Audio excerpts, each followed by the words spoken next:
I think spirituality is essential to all of us, is part of our being, whether we claim that or not. These things that were always there that you just never noticed until you knew about it. But one thing I did find is that in university, I just found it so soulless, so heartless, that I was acquiring all of this knowledge. And I was like, well, so what? I've learned something, but what's the point? There needs to be heart behind this. Like, this knowledge needs to serve a purpose, and this is something I've become really passionate about. I was finding that all the ones that were labelled she-wolves were the most interesting queens. That fire, that fierceness, that ferocity, it needs to be reclaimed, and it needs to be reclaimed by reclaiming the word Lupa. Hello and welcome to the Pagan Portal Podcast, produced by Moonbooks Publishing and presented by me, Rachel Patterson. Welcome to our guest today, creator of Wolf Woman Rising, teacher of sacred dance, and author of Lupa and Wolf. Please welcome Rachel Roberts. Oh, thank you so much, and thank you for having me. You're very welcome. Can we kick off with you telling us a little bit about yourself? Of course, yes. So I'm from North Wales. So Welsh, very Welsh to the bone. That's like my kind of like my essential being. As well as that, I'm a, like you said, sacred dance teacher. So dance has been kind of my beating heart for most of my life. As well as that, a writer, of course, because I'm here with Moonbooks. So the author of Lupa and Wolf. Also the founder of Wolf Woman Rising Mystery School, which is my school that guides women and men in empowering themselves through connecting to goddess mythology and also the energy of the wolf. My favourite food is lasagna. My favourite colour's orange. I love that you brought food into it. Now we're talking about my favourite subject. Yeah, anything Italian. My go-to. Yeah, lure me into any kind of layer with lasagna. Yeah, I'm with you on that one. Now I'm really hungry. How would you then describe your spiritual pathway? I would say that spirituality is essential to all of us. So a pathway perhaps that's been continuing for thousands and thousands of years, since the beginning of time, perhaps, because I am essentially, and I always say that I'm a soul. That is when we think about labels or descriptions or even who are you, like you just asked, it always comes down to me that I'm a soul. Like, that's it, I'm an evolving soul that's always changing. So my spiritual pathway is quite fluid. I always aim for authenticity. That's integral to me. For my spiritual path, especially when I was younger, was very firm and decided for me. So I've always tried to offer myself allowance in that wherever I am is where I am. So I don't really like labels. I don't like to call myself anything in particular. So often people ask, what's your religion? What's your spirituality? And I go, well, I can't define that because it's what it is right now. But if I need something, different in a few weeks, because I'll be different in a few weeks, and that's what I need to seek, and that's what I need to be. So it's an ever evolving path, I think. And I think spirituality is essential to all of us, is part of our being, whether we claim that or not. But I think it's ever evolving. So I don't think we can say we are anything. But that's just my take on it. No, I think there is this thing, isn't there, about labels and putting people in little boxes. Yeah. I don't think we don't want to be because we want to be unique. But then there is that need to kind of feel that we belong to something as well. Yeah, isn't exactly. And it can help us and it can support us. So I know that when people, try and define, like, who are they? Who am I? Sometimes leaning on a label can help, and it can offer you community. So I know a lot of people, for example, witch, is one that is used a lot, and it's really important to be reclaiming that and to be bringing some positivity back to that term. However, if you define yourself as just that, it can become a box. That you are this and only that, and it can stop other things from being a possibility, so it's maybe that is something that is important for you to reclaim for yourself and for all the witches that have been. And it is important to, say that name as a positive thing. At the same time, you're always so much more than that. That's just one possible label and one possible possible thing of choosing and way of being. You know, your cannot be summed up in one word at all. No, yep, that makes perfect sense. You are you. You are Rachel, Exactly. and which obviously is the best name ever. Yeah, well, yeah, of course. For the best people. So with your journey, where did it begin? Where did you find your spirituality? How did it come about? So I think for me, spirituality has always been important. I think it's always been there. It's one of those things, you know, and I find this funny, like, you know, you kind of start, you think you're learning about something, say like a goddess, and then they're like, oh, their symbol or their animal is this. You're like, whoa, like cut back to when I was like 5 years old. She was there because that was like my favorite animal at that point. You know, and these things that were always there that you just never noticed until you knew about it. I was always kind of this child that loved being outside, you know, with the trees. Like the trees were always my best friends, you know. I prefer trees to humans. You know, I was always kind of the one that was sneaking out. Yeah, exactly. Yeah, no, definitely. But I think like for me, one of my most pivotal moments, I think like the first time that I really actively worked with a goddess and felt her present in my life, was in my early 20s. I had initiation with Inanna. She was the first goddess really that took me on, like she took me into her deep descent.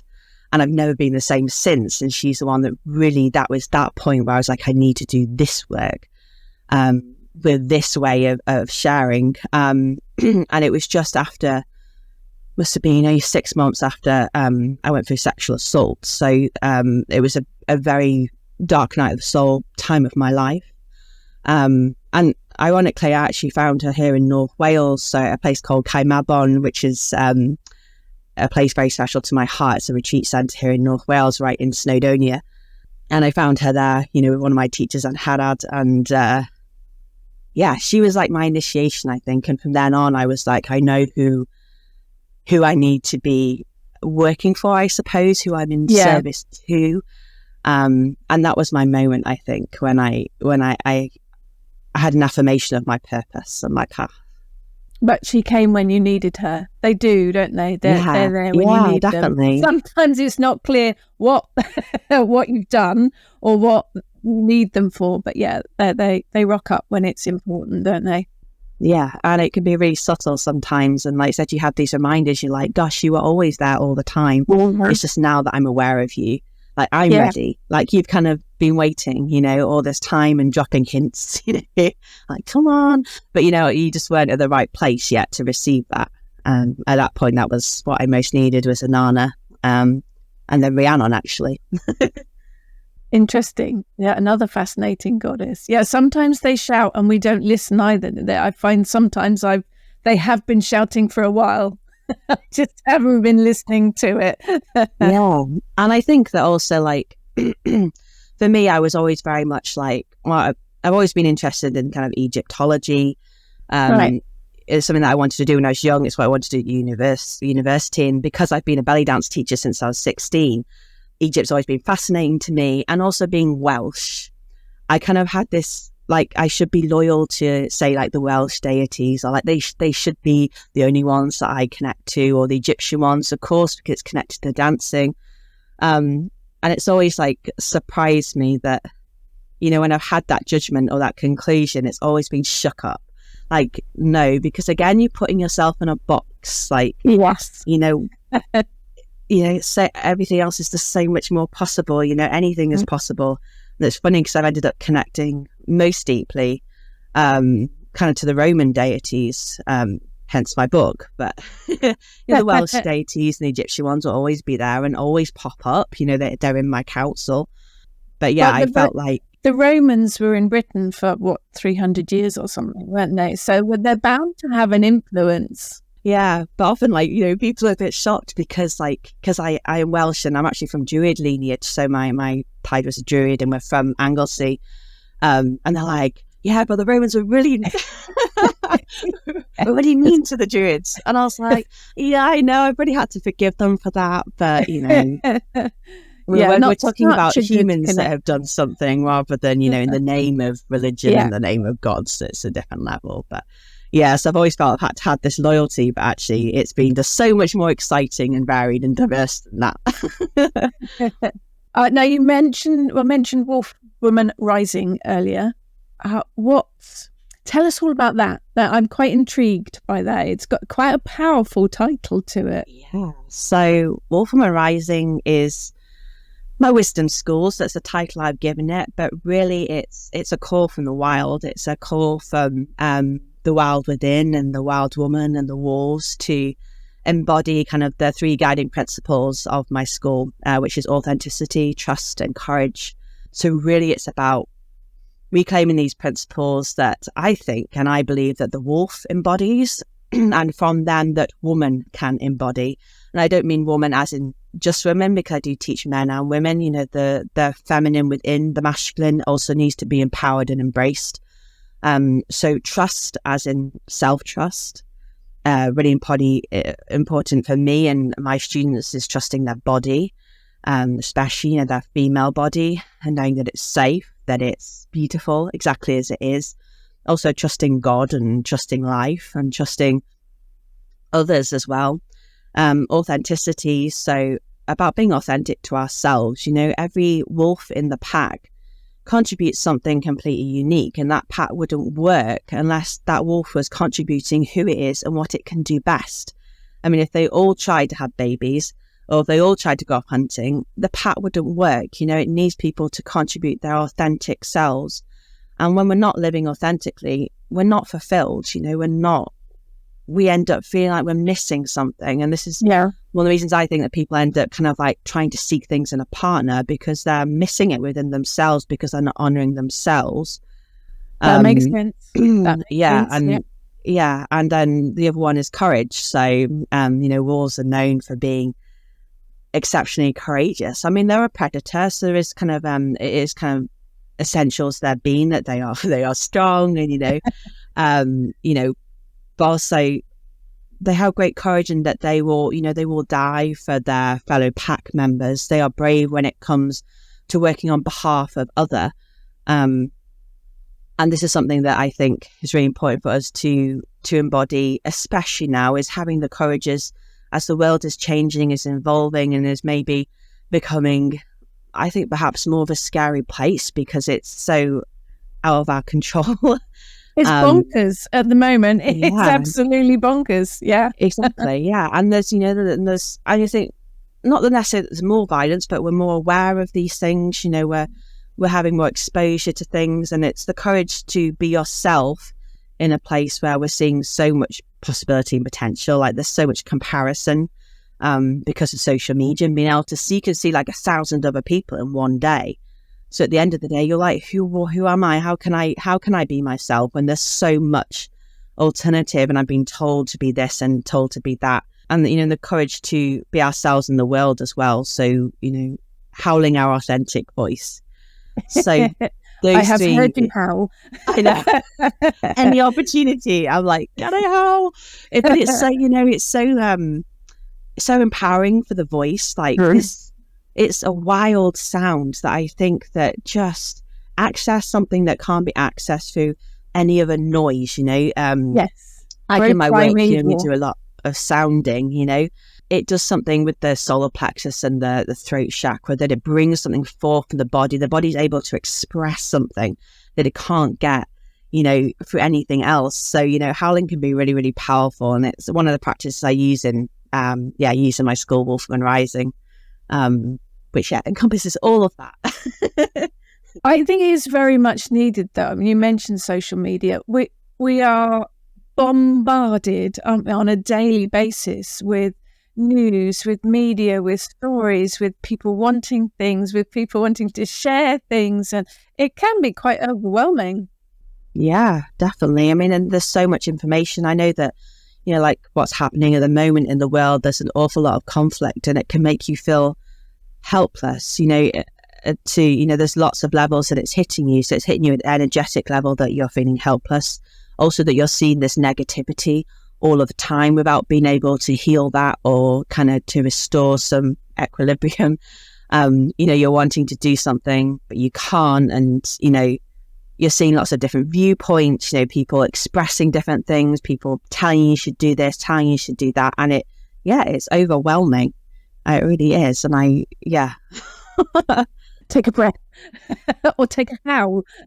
Yeah. And I think this is why that, there's so much, they say that things like anxiety and mental health has increased. And I think it's our exposure to everything that's going on, because, we are all empathetic, at different levels, but, we're feeling everything that happens all over the world of every other person. And it's a lot to take on, which is why it's so important to have practices, to be constantly grounding, coming back into your body, maybe leaving the mind for a little while, just to give it a rest. We have to have these practices that are constantly just bringing us back to self, because we can be in so many places, our mind can be just all over the world. Absolutely, yeah. And we can leave our body behind. Yeah, I know that feeling well. You mentioned university a moment ago. Is it history and religious studies that you studied at university? Yeah, so I studied history and theology and religious studies undergraduate, and then postgraduate was history and heritage management. Do you think that's impacted your spiritual, your religious journey? Yeah, I would say so. One of the biggest lessons I actually had was that I ended up dropping theology because I was told that I was preaching in my essays. Oh, I kept getting really low scores because they were like, you're giving a sermon and you've got to be completely unbiased, and I was like, okay. Yeah, not so easy to do. I think my biggest lesson, and this is one of my biggest pivots and one of my biggest motivations, came from university. It ignited a fire in me, in that I always felt in university I was loving studying. Apart from trees, I could just live with trees and books. I'm obsessed with books. I could just read all day. Every day. Learning. I love learning. Yeah. I know, when these memes come up about you can't buy any more books, or, one book is not enough, I need 20. I'm that person. Yeah, I'm with you. You are my people. But one thing I did find is that in university, I just found it so soulless, so heartless, that I was acquiring all of this knowledge, more knowledge and more knowledge and more knowledge. And I was like, well, so what? I've learned something, but what's the point? I was like, there needs to be heart behind this. This knowledge needs to serve a purpose. And this is something I've become really passionate about, is that it's great having all this knowledge. It's great learning it, but it needs to be transmuted into wisdom. Do something. And that wisdom, exactly. And that wisdom is formed by embodiment. So by living it, by breathing it, by taking what you've learned and using it for good, giving that knowledge a sacred purpose. Because, it's great to learn things. It's great to have your head full. But I just think, there's a higher purpose, I think, to knowledge. And that is empowering yourself and empowering other people. I would never want the history books to just be dead, to be dusty on a shelf. They need to be come out. They need to be, sniffed because they smell good. But they need to be, those words need to come off the page and come into your heart and come into your body and come through in your speech and your actions. That's what I think is important, and that's what university taught me. I just felt like I was really missing something there, that there was something lacking. And so following university, I was trying to find ways, and this is where dance came into it. So this is where kind of my dance and my university met, in that I kind of started teaching sacred dances, so belly dance, and then Hawaiian hula. Began teaching them after school, when I was 16, 17, and I started teaching guided meditation when I was 18. And then this is where I bridged the two. So during university, I started teaching meditations that were sharing what I was learning in the history. So these tales and this mythology, and how can I bring this to people? Whereas, you tell most people, you start talking about history and they start to glaze over. I don't know if you ever had that, where you'd be going for 15 minutes and they're like, what century are you in? And to stop them glazing over, you have to make it relevant, so that the history becomes theirs, and I think that's what stories and mythology offers more so than say like just dates, you know, in history and like this war happened at this time and this man did that. Yeah. Okay, well, yeah, so what? But, you know, what does that mean for us, you know, as a person? How can that transform and empower, you know, as a person and a soul? The stories have to come alive, don't they, for people to... Yeah, definitely. Yeah, that makes...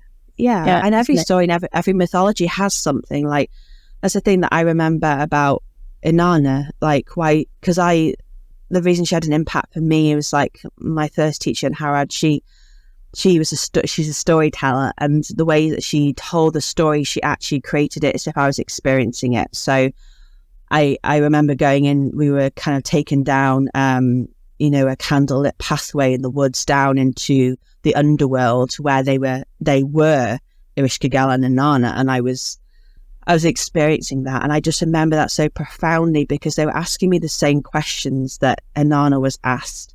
Right. And I remember, like, I was Inanna at that point. I had been stripped down completely. Like, there was nothing. I was there and just my essential self, and like it just landed like in a way it couldn't have if I'd just read it. You know, if I just read it in a book. Yeah. Wouldn't have had the same impact. Yeah. And, you know, that story matters. Like, you know, I can still remember that story because I knew it as mine and because I could see the correlation between that and my life, you know, the comparison. And I was like, gosh, yes, I have been her. I think that's the purpose they've always served in a way, you know, stories in the past, you know, around the, you know, the fires, maybe going back. I think that's the reason why we have stories. So books, and we both love books. So let's talk about your Lupa book, your Pagan Portals Lupa book, which was, I've delved a little bit into the Roman pantheon and deities and how they worship, and it's fascinating. I'd not heard of Lupa before, so it was a wonderful book that introduced me to information that I didn't know. I'm going to start with the term queenship, because that term struck me as an interesting one, and you mention it in the book. Can you explain what you mean by the phrase, term, word, queenship? Yeah, of course. So this actually harks back to university again, and I kind of mentioned this in the preface of my book. I've always been fascinated by queens. I kind of want to be a queen. Like, it's my my dream role. Like, you know, I would. If I was an author, I'd be a queen. But yeah, obviously. So, I know, not just for the crown. But it's always fascinated me. Like, you know, women kind of having the opportunity to be in power. And to be empowered and to make choice.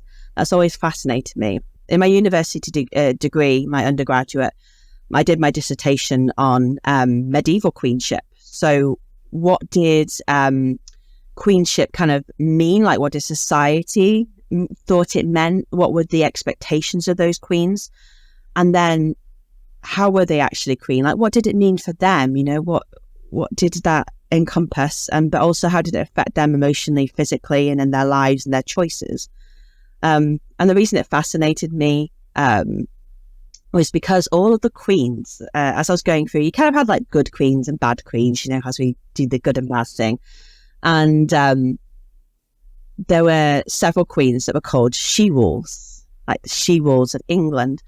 And I was like, ooh, that's interesting. Like, why are they being labelled she-wolves? And I was finding that all the ones that were labelled she-wolves were the most interesting queens. Like, they were the ones that were really stirring things up. And then they were labelled she-wolves because they had not done what they were told. They were seeking some kind of way to create their own lives, you know, a way to have a voice, you know, and they were making their own choices, which wasn't kind of vibing with, you know, the kings or the men that were in power at the time. They were all getting a bit miffed that she was trying to do her own thing, and they're like, oh, she's a she-wolf. You know, she was seen as a predator. So something that was dangerous and dark, you know, because at that time in, you know, medieval England, the wolves were something that was to be feared. You know, it was only in the dark woods, because by that point they'd been pushed into the forest, so they weren't seen. They were just known of occasionally when they would, you know, pinch a sheep and go off for lunch. So it was an insult, really. Yeah, it was an insult. Yeah. And that term's always fascinated me. So when it's come up, I've been like, there's something here that I need to be observing, that I need to be witnessing whenever a woman is given the term she-wolf. And I remember reading I don't even know why I was reading it. I think I was researching something about the wolf moon, I think, many, many years ago now. And I don't even know how it happened, but somehow Lupa came forth, just like she was meant to, like magically. And they just called her the she-wolf. And I started okay, there's a she-wolf here. So first of all, I'm being highlighted that there's a she-wolf, so I have to look at her. And then I started reading about the foundation stories of Rome, which is where her story is. And these stories were Mars did this, and this king did this, and this man did this, and then this other man did this. And then suddenly there's this she-wolf that just happens to appear and just randomly turns up, just happens to save Romulus and Remus, just happens to not eat them, then just happens to just take them off to her cave and look after them, rather than again turning them into lunch. And it was so obvious to me that this was an epiphany of the goddess. I was like, this is divine intervention. And from then on, it was okay, this feminine aspect had an involvement. She is the pivot. She is the catalyst. Without it, Romulus and Remus would not exist. They would be dead.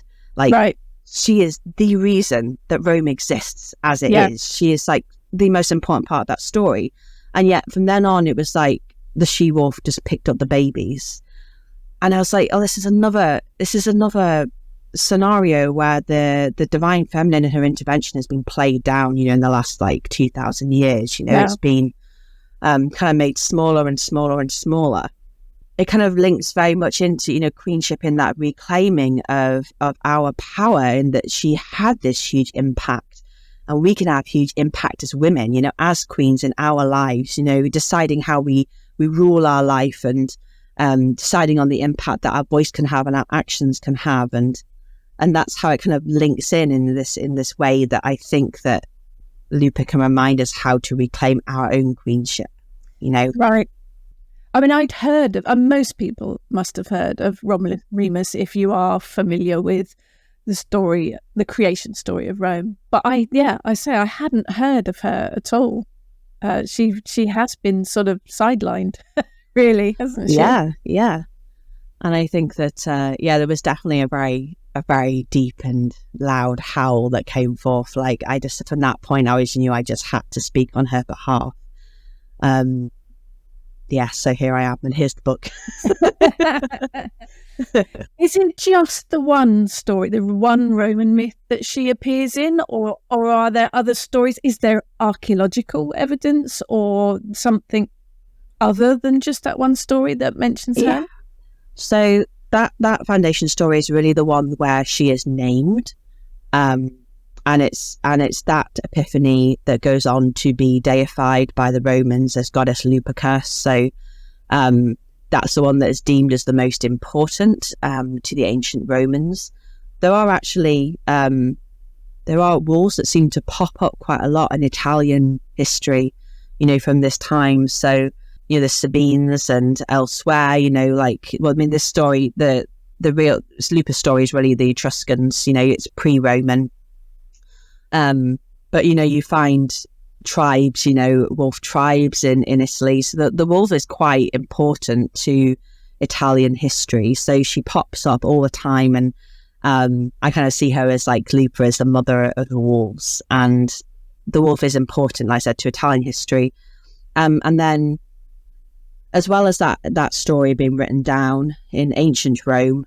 So then after, the foundation and as it carries on throughout ancient Roman history, you do find her popping up a lot because she becomes a symbol for Rome.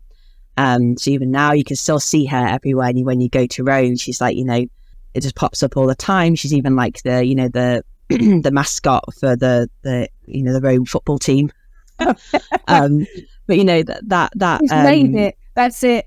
Yeah, exactly. Yeah, I've got the football team. This is all I came for. But yeah, this is yeah, so she becomes like really important as kind of like the mother of Rome. So there's quite a few, patrons of Rome, like Mars, Jupiter, and Juno, but Lupa is really the mother of Rome. She's seen as kind of like that the wet nurse, the offering the breast milk that kind of, it gives them an idea and almost like an energy, like an identity that is carried on through. So, the mother wolf is highly protective, of her cubs, and she will do anything for them. And Lupa's deemed as to be the same, that she would protect, the people of Rome. She was, kind of their wet nurse, so she would bring them prosperity and bring them nurturance. That was kind of her role, and she was always deemed important. So you'd find her on coins, and then there was her statues. We've got the bronze statue of her that still remains, the Capitoline bronze statue is just one of many, so that's mentioned by many writers. That there were statues of her around Rome at the time, and they held quite a lot of significance, and not just her, but the things in her story as well. So, in the Forum, there was a sacred fig tree, that was her fig tree, and that was replanted and had all sorts of things going on with that fig tree. It's quite a famous fig tree. So she continued to be important throughout Roman history. Yeah, right. Now, as far as I understand it, she only ever appears as a wolf, never in any kind of human form or anything other than a wolf. Is that correct? And in that kind of form, is she considered by the Romans as a goddess, as a deity, or as just some kind of wolf energy? So she was actually deified by the Romans as goddess Lupercalia. So she was deified by them. So I always find a funny thing that we can actually determine what's a god and what isn't, the power of man. Yeah, you're on this list. No, you're not on that list. Exactly, yeah. I think because she predates Rome, she's an Etruscan goddess, but perhaps even before that, the Villanovians. So, going way back, and I think that her energy is just connected to the land of that area before it even became Rome. And I think she harks back to a time when, if you look at even the Etruscan religion, for them, later on you get Jupiter. Jupiter would be, if you heard thunder, it's him kind of having a conversation with you, or, getting mumbling about something. Right. Or, if lightning came down, it's a sign that he's doing something. But the Etruscans, Jupiter was the lightning. So it's not that he used lightning, he was the lightning. So you're talking back to a culture where, the deities are not using nature or living in nature. They are nature. Yeah. So this is why she's a she-wolf, I think, because she's predating kind of this time when we start to make the deities kind of human. Yeah. We start to relate to them in a way that is more like us, and they end up getting human characteristics and relationships. And I think that a lot of these gods and goddesses that are older Roman, that go back into the ancient Italian history, have this more elemental kind of vibe to them. It's not until later influence that they start to have relationships. It's again, Jupiter again. So he doesn't have any kind of like Zeus, he has loads of extramarital relations. He's kind of a bit of a stud, isn't he? They had a good old time, basically, didn't they? The Roman and the Greek gods. I know, bit sexy. It's total soap opera. All of them. I was about to go into a funny story then, but that would be a sidetrack. You can sidetrack. We don't mind. It is kind of funny. So I went to Crete this year for the first time ever, and I was determined that I wanted to go to the cave of Zeus. Right. And I wanted to go and honor his birthplace, because I adore goddess Rhea. Rhea's one of my favorites. So I decided to go and take an offering, and you're not supposed to, don't tell anybody. I took it to the cave and put a little offering out. I kind of when everyone was looking, I kind of flung it behind a stalactite. But while I was there, I was making this offering to Zeus. So I was thinking do I really want the attention of Zeus? Because I'm going to go out of this cave now, and there's going to be an eagle going to be trying to chat me up. I was do you know? Anyway, Yeah, so I've always had these funny thoughts about Zeus. So I'm like, okay, I don't want to be too nice to him because he might take it as flirtation. But anyway, that was a sidetrack. So yeah, so coming back to Jupiter. So like I said, Jupiter very much even into the Roman period, the ancient Roman period. He's not like Zeus at all. He's like a completely separate. I mean, one of the things that missed me about when people compare them, because I'm like, the Roman deities go way back before the Greeks, and they're completely different.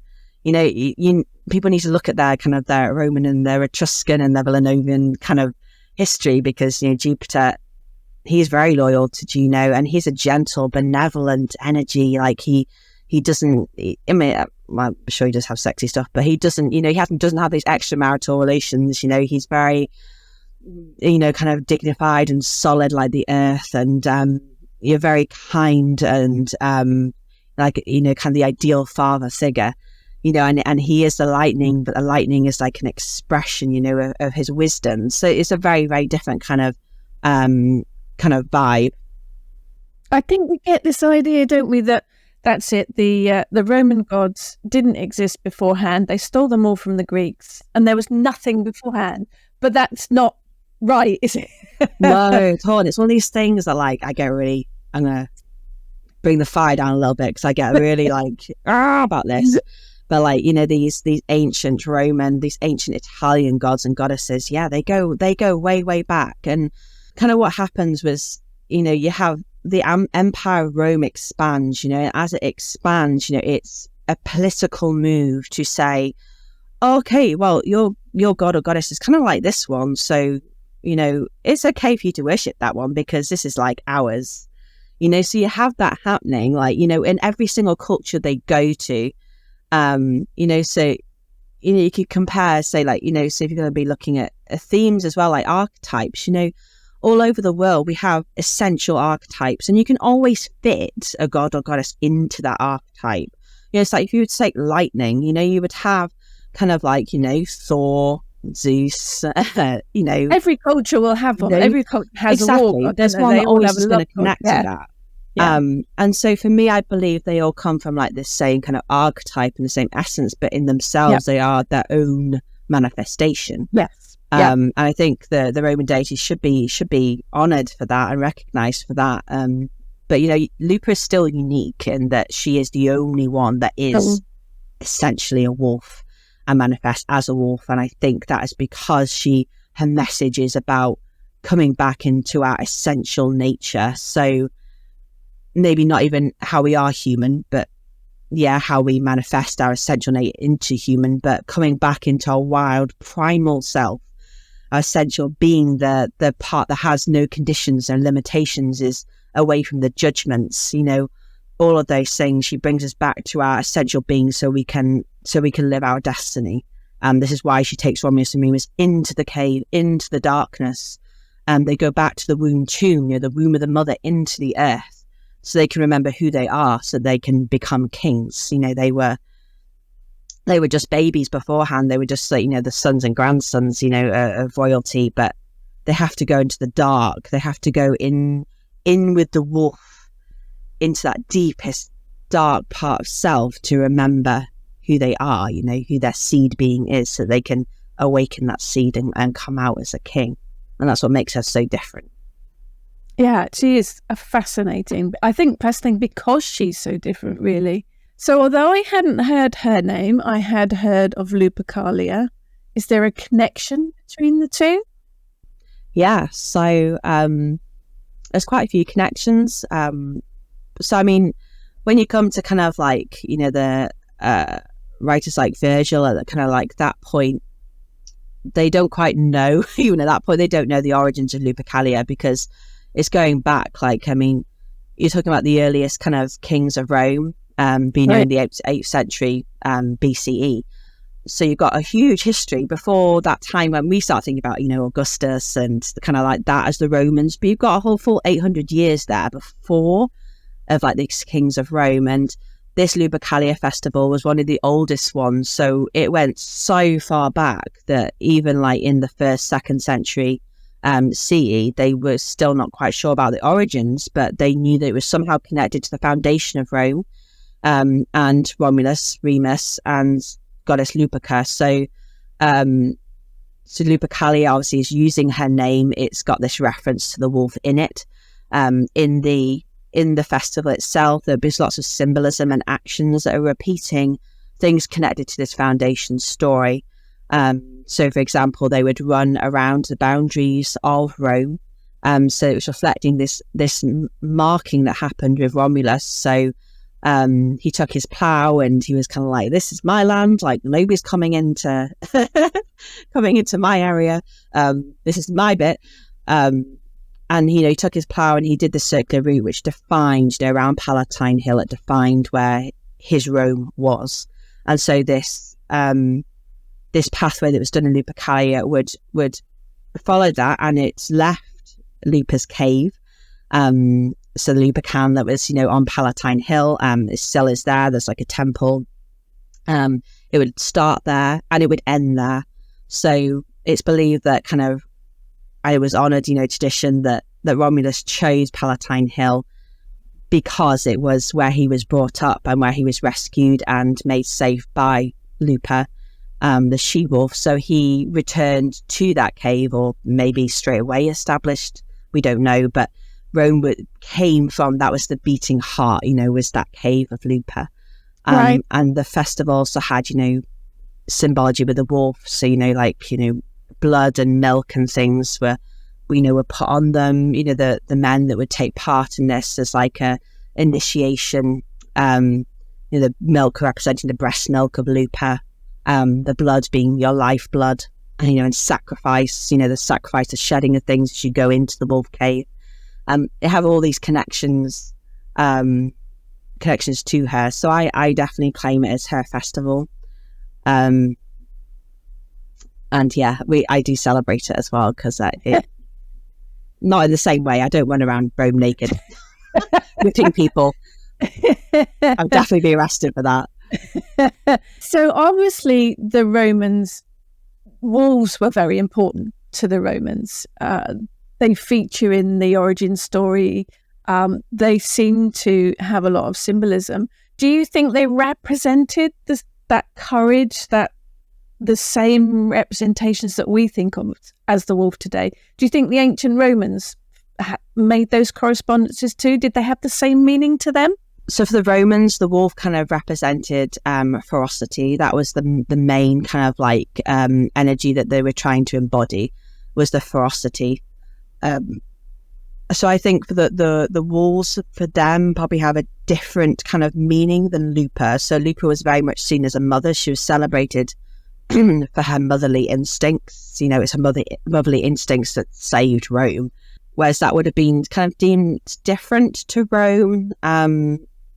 Perhaps, for wolves in general, because wolves was, at that time had become a predator that had already been put to the outskirts of society. So there was a lot of, especially in the rural areas, there was a lot of symbolism and ritual around kind of like protecting the sheep and protecting the areas. It was still seen as a powerful animal.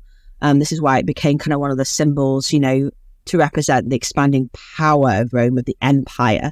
It became one of the symbols that was used, by the military, along with like the eagle of Jupiter and the boar of Mars. So I think Lupa kind of stands on her own, like her symbology was separate perhaps, and her meaning was separate to wolves in general. I think by that point, when we start getting well into the, later Iron Age and the established ancient Rome, I think the wolf by that point had been pushed so far, like I said, into the forest, and had become just a predator that was feared, which is what we're left with now. We've still got that residual kind of fear, of the wolf. Oh, yeah. And it's deemed as just a predator.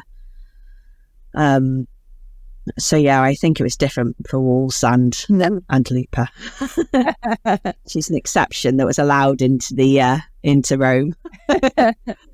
Now, one thing I did pick up from the book, which I'd love you to explain, is the connection between Lupa and, let's call them ladies of the night. Is the oldest profession in the world. There is a connection there, isn't there? There is. So Lupa is really, the translation is just she-wolf. So it was just a name, a term for she-wolf. So it's just like a direct translation. So the term she-wolf, was actually used, the term Lupa was used for the prostitutes. Right. Lower level prostitutes. So we're not talking about like courtesans that were in, like the upper level society. We're talking about the lowest kind of brothels in Rome. And then also this then trickled out into the further kind of empire. So probably one of the most famous brothels, named after, it has the name Lupa in it, in Pompeii, and you can still go there. But these women were called the Lupa. They were called the she-wolves. The reason being that these women, these prostitutes, were deemed to be predatory, like the wolf, that they would stalk these poor innocent men that just didn't know what was coming for them. They were just snared by the women and then taken back to the wolf cave, had their way with them and then released them. So yes, that's the connection. They were called she-wolves because they were deemed to be predatory. So again, it was like the she-wolves, the queens of medieval England. It's a derogatory term. It was deeming them to be predatory, to be dangerous. To men especially. And part of like reclaiming. I mean, this was something that I think Lupa was very adamant. Something that came forth was about reclaiming that term, she-wolf. And it has been derogatory in so many contexts. To reclaim that as like it's not. A woman can be fierce, when we all know women can be fierce, but it's not a negative thing. It's not, often, if a woman gets angry or a woman gets frustrated or shouts or something, it's like, whoa, you're supposed to be gentle. You're supposed to be kind. You're supposed to be like timid, and if you ever tried to take a baby away from any mother, you'll know that she is not. She will defend. And I think that fire, that fierceness, that ferocity, a woman, it needs to be reclaimed, and it needs to be reclaimed by reclaiming the word Lupa, the term she-wolf. We make ourselves wrong, when we're angry, when we're upset, especially when it comes to a woman, with emotions, when emotions are big, it's kind of like, stop that woman crying, for goodness sake. The reclaiming would be, let that woman cry, let her wail, let her scream, because she is processing, she's bringing through the emotion that she's feeling on behalf of not just herself, but everything, and this whole reclaiming of the word Lupa is kind of why I wanted to share her story, not just on her behalf, but on behalf of those medieval queens, on behalf of those prostitutes, on behalf of any woman that's ever been told that she is too much, that she needs to be limited, that she needs to be less, that she needs to keep small. I would be proud to be called a she-wolf, that I'm standing in my power, that I am speaking, that I'm using my howl on behalf of what I'm feeling and what the world's feeling, definitely to reclaim that. We've got a list, I think, of words we need to reclaim, haven't we? So are there any features in the landscape, ancient or modern, that are particularly linked with Lupa? Yeah, so Palatine Hill in particular. Palatine Hill is the hill that her cave was traditionally there. Later on, her cave was turned into a little temple that was only recently rediscovered. Right. Must have been 2015, 2016, I think. Archaeologists found it, found the temple that had been in the cave. So if you were to go to Rome, Palatine Hill would be a place that, I would say connect to her specifically. But also the River Tiber, because the Tiber is where the Romulus and Remus in the basket, arrived. They came down the river and she was there waiting at the bank, the river, ready to receive them. So kind of that whole area that was kind of, it became like the ancient beast market in ancient Roman times. But that area kind of like between the Tiber and then up into Palatine Hill So in Rome, they're the places that are particularly connected to her, but I would connect to her, near any river. And when you're at the river, thinking about receiving, how are you receiving your destiny, your codes and your wisdom, from your higher self, your divine, and then any cave as well. So I kind of like to leave offerings and in the cave, or be in the cave, howl in the cave, depending on who's around. Don't howl too loud in the cave. But I don't know, maybe do. I don't know. Just go for it. Good echo. But, yeah, exactly. So those, and then and fig trees, another thing that are connected to her. So there's an ancient there's a fig tree in the Forum, as I said, in ancient Rome. So if you go to the Forum, you can go to the place where it was. So this fig tree was taken from the original fig tree that was by her cave, and then again you can connect to any fig tree anywhere and receive its essence. So rivers, fig trees, caves. Is there, if people now wanted to connect with Lupa, to make that connection, how do you suggest what's the first step that they take? Ask. Always. I think just as simple as that. Like, I think that we get so again, we have all these conditions, don't we? Like, we need to do this, and I need to be this, I need to create this altar, I need to, kind of do this and this and this, and we set ourselves up like, almost something that we can't achieve. We have all these conditions that we have to have, and I just think, just ask. It's as simple as like, it's a very kind of a modern, well, not maybe modern as in like, a few thousand years old idea that we need an intermediary, whether that be a person or whether that be a thing, and yeah, it's great. So a teacher can facilitate perhaps a deepening or a deepening of understanding, a deepening of experience. But if you're just, there's no reason why you can't just say, hey, Lupa, like, hi, this is me, and this is what I really need. And in my book, I have some invocations that you can use, which are just words to speak to Lupa if you do need an idea of how to. But, for any deity, it's as simple as just saying, hey, how are you? Like, I'm thinking of you. You're just the way you would talk to a loved one, just open up that conversation, just be open to receiving. And then if you wanted, to deepen that perhaps and have a way of kind of like exploring more, you can use anything that's in my Lupa book, the journal prompts, read her story, my version of her story, or her story, in the history. You can, like I said, connect, talk to her in a cave, go to a river, offer figs, offer milk, offer your menstrual blood, whatever you need to. You can do those extra ceremonies, but I think it is enough. We often don't trust ourselves. This is why we look for external validation in what we need to give and what we need to say. But just trust that, if you feel her call and that you hear her speaking or you see her in your life, just trust, you don't need anybody to give you permission or to tell you what to do or what to say. Just like I said, just howl, even, while you're in the shower, just have a howling session with Lupa. Keep her in your mind. Just have the image, perhaps, of a white wolf. That's how she kind of manifests generally. She little white wolf. Okay. So she's always nearby. For those of you listening, not watching, Rachel has a white wolf. Oh yeah, sorry. I'm not going to listen to the podcast. I was like, they've all gone quiet. I'm just playing with a wolf. Everyone should have a white wolf, obviously. That's interesting, actually, because in my head, I think you think of wolves and we think of them as grey. Was she white? She would, well, obviously. So her symbolic colour is white, and so I found with both myself and with my students that she manifests, she shows herself as a white wolf. Right. And I find it's very interesting because like Mars's wolves come forth as black wolves.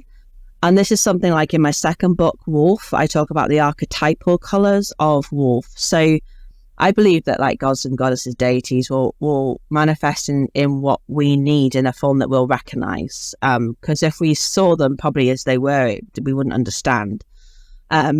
So, in the archetypal colours. So I talk about the archetypes of mother wolf and father wolf. So for father wolf, it's the black wolves that often appear. So like Mars, who is the epitome of father wolf. So for Lupa, she's white because she's under the archetype of the mother wolf.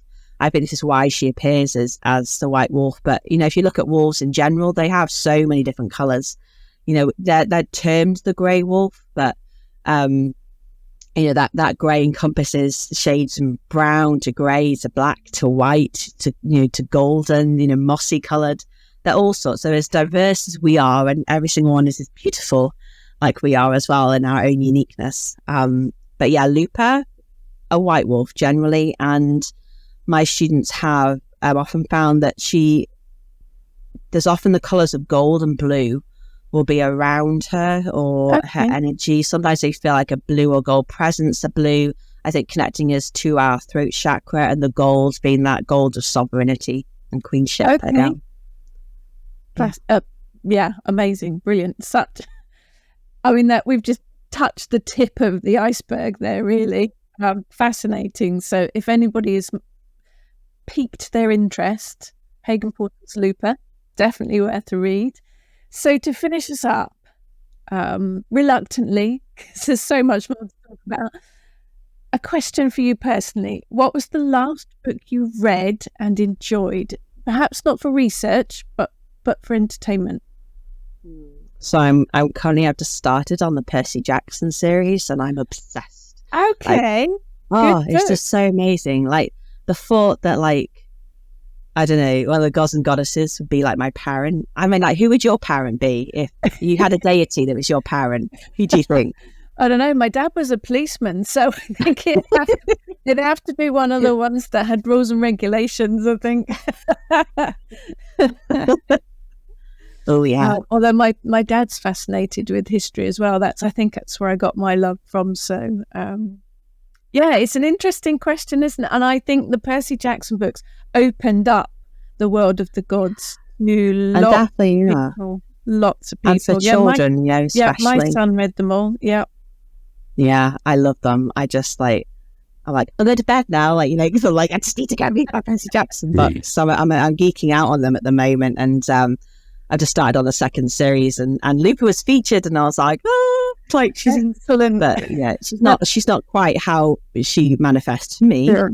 But that's fine. But yeah, I've been contemplating and thinking, like, who would, like, if I was a demigod, who would I was like, who would it be? And I was like, it must be like the love child of like Apollo or something. I don't know. I quite like my mum, so I want to keep my mum. So I think I might make her have a love affair with Apollo. I love singing, so yeah.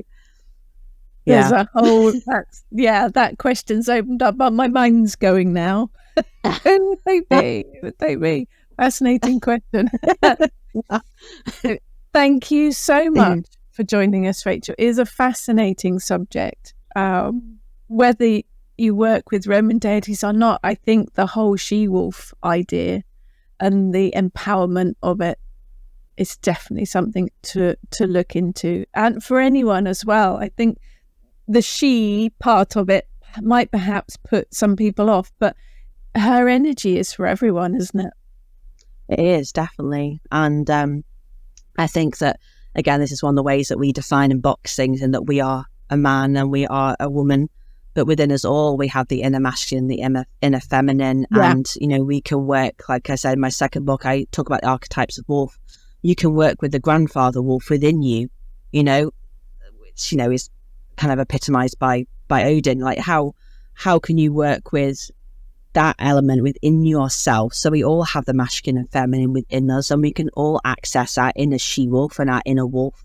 So how can we be this she-wolf in that we are ferociously maternal and caring for ourselves and our self-devotion and our self-care?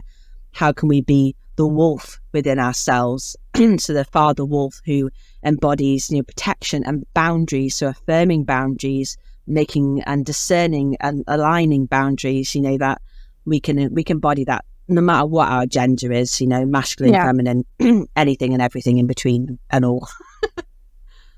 So do it. What are you all waiting for? Yeah.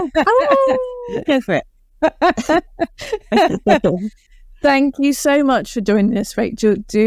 I look forward to talking to you again. And yes, people do go out and buy Lupa. Fascinating book. Thank you so much. Thank you, everyone, for joining us today. Thank you for listening. Thank you for watching. Do join us again next time on the Pagan Portal Podcast. We'll see you again. You have been listening to the Pagan Portal Podcast, a Moonbooks Publishing production. For more information, please visit our website.